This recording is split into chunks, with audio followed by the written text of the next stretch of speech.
Welcome back to watching nonsense unfold. Apparently, this is the best season of The Night Agent. Apparently.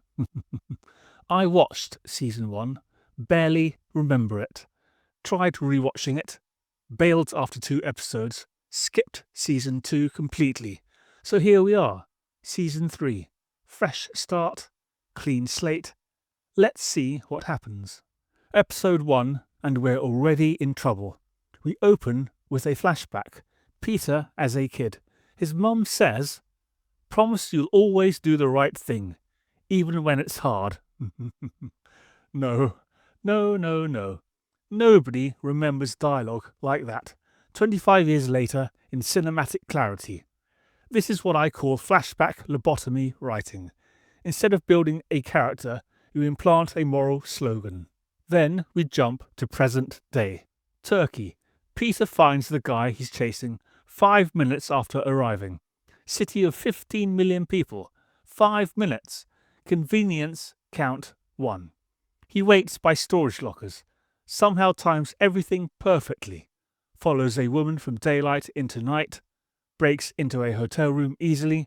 Hides just in time when she returns. The drama is so forced you can hear the writers pushing it. Then the stadium scene. Peter spots Jay Batra instantly. However, 2 trained operatives at the top of the steps see no one. What? Then of course, motorcycles. Of course. 3 bad guys, 3 bikes, empty roads, no police. A Molotov cocktail is made from rubbing alcohol. It's like a parody of a thriller. Then, stay away from the windows. Curtains wide open. Jay Batra sits directly in front of the window. Landline call. Motorcycles again, and that's episode 1. Episode 2, talking. There's so much talking.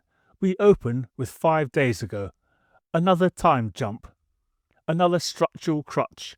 We get magic poison that works instantly. A hitman bringing his son to jobs. Tactical teams casually flashing their vehicle's headlights like no one could be watching. The vehicle they're following explodes. No perimeter. No backup, no drone, no air support. This is supposed to be elite federal operations. It feels like 3 interns in a hired van. Weaver dies, and I feel nothing. Not because I'm heartless, because the writing didn't earn it. Episodes 3 and 4. Character collapse. Chelsea shoots an unarmed butler. We see his hands. They're clearly empty. She fires anyway. This is the head of security in the White House, and there's no immediate investigation, no suspension, no inquiry.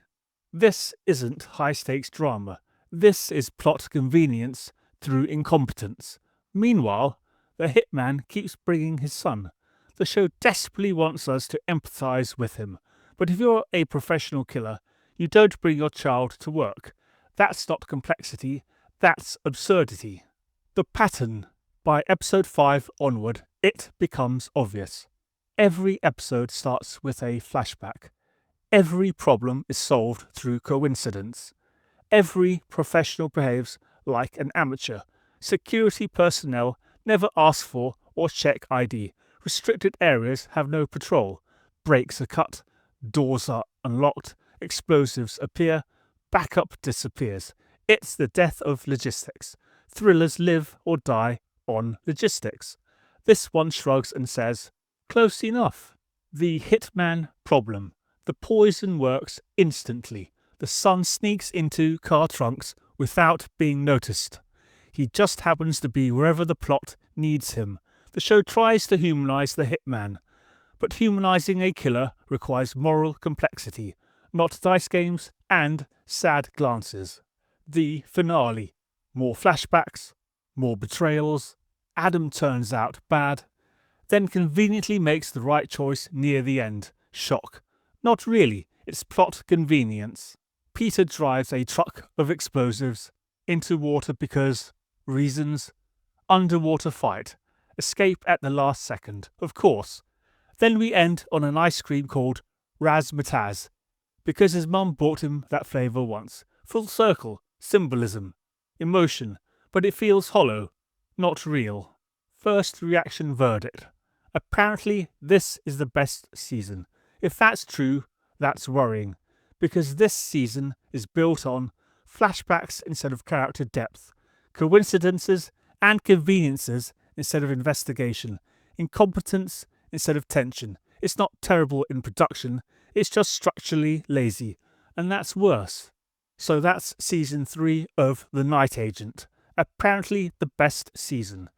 And they've just greenlit season 4, which tells you everything you need to know about how this show's performing versus how it's written.